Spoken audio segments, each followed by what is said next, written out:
Hey guys, Mark Vinciguerra. Hey, listen, man, wanted to do a quick video of stringing a guitar.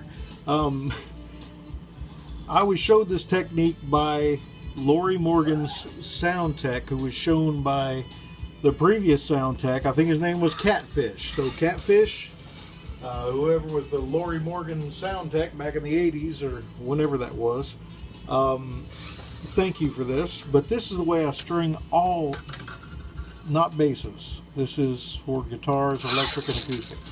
Alright, so all of the tuning pegs are angled at an inward thing like that to start with. This is going to be a little bit awkward because of where I got to put the stupid camera at. But basically, get you about this much just off the edge of the fingerboard. You're going to wind the sucker backwards, okay? I'm going to get my hand out of the way. You're going to go underneath it, if I can get it. Okay, and so now basically what you got is that guy there. Hold it tight and go over top. Okay, so we're going to actually do a crimp. I was one that would never ever crimp a guitar string until this technique. You want to wind underneath. We're only going around a turn and a half. So this is basically called the locking tuner without a locking tuner. Okay, so basically we're just going to repeat that process on the whole deal. I'm going to try to stay out of the camera if I can. I got that tuner aiming the wrong direction. Again, that's the way you want to do it. Leave it just off the edge of the nut is fine. Come up here, get around there, go around it. You see how I got it? I think you can see that. And that's it, man. Do that on all of them. They will stretch in and lock down. That's it. That was just a short video. So just go all the way across. I always do these three, and then I start at the bottom peg and go up this way. But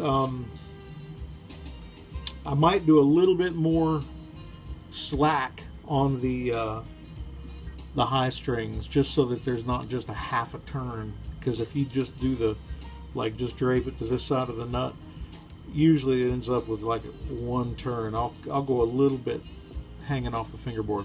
But anyway, that's it. Peace. Okay, listen, this is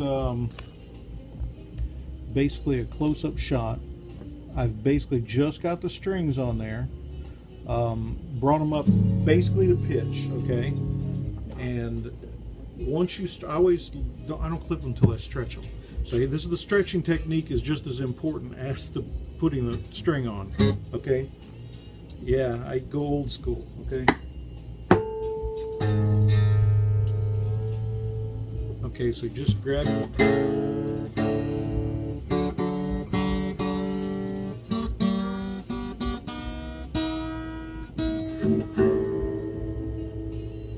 Tuned it all up. I already tuned it to pitch once. Then I hit the A again.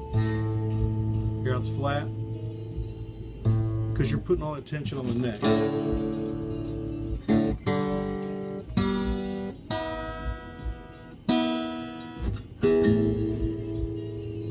This is probably the most important technique for live players.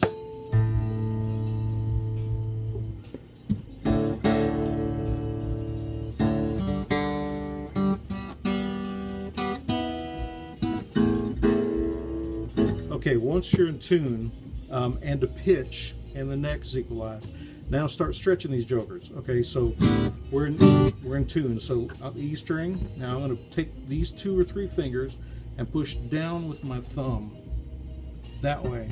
Now listen to how it almost went to a drop D. It didn't pass the drop D. But if you'd have barrel wound that string, you know, with 1,500 windings up there using the whole string, trust me, you'd be here a lot longer than this. We're going to do this about 4 times. We're at the pitch. We're going to do it again. And I'm going to make sure my bridge pin's pushed in. I don't want that popping out. Went a little less. We're going to do it again. Almost. It's basically in. It's a little flat. That's probably it. don't want to wear the strings out. You don't want to break them. But that's it, man. I'm going to do the A. Do it again. A little push in the back.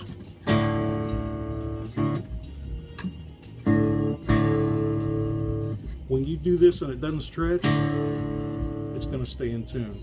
And of course, it always helps to have stay in tune strings. Why is that backwards? I hope that's not backwards for you guys. But anyway, SIT strings, baby. Going to the next one. You hear how much stretch it has when you do that. And what you're doing is you're stretching the string. You're pulling any slack that might be under the pin. You're pulling what you wound around there. You're pulling that knot tight up top. And you're seating it all. And if there's a failure in the string, you'll know it because it'll happen now. Better now than on stage. Trying to get a sound check, which you only got 2 minutes to do normally, right? And then the string breaks. Once you do this, you'll know that string's not going to break because it's on there guaranteed, baby. See that about 3-4 times, it's in. And this guitar will play in tune.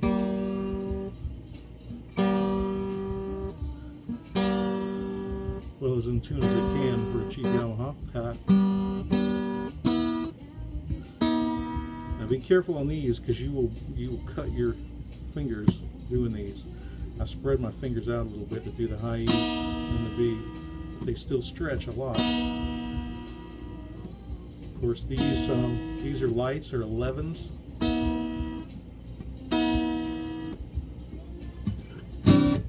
Now we're going to tune it.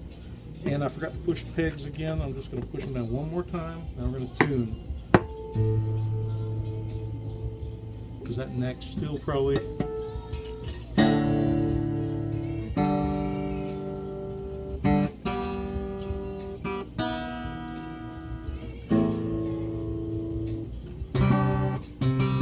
nice in tune, yeah.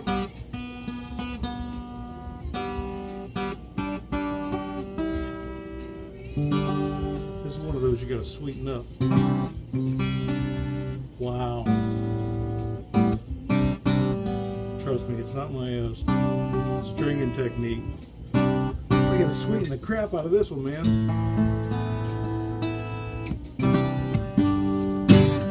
Anyway, that's it. It'll hold that tune once you get it where you want it. And that's it. All right, peace out. I know it seemed like an elementary video, but you'd be surprised how many people bring their guitars in here and they got all these figure 8. I used to do the same thing, man, and wind all the string up on there to make sure it ain't gonna come off. That is a bunch of hoopla, man. That will cause tuning problems for days. So anyway, run with me on this one and you got it. And then one more thing. When you do this guy, just slide down to the top of the key, okay?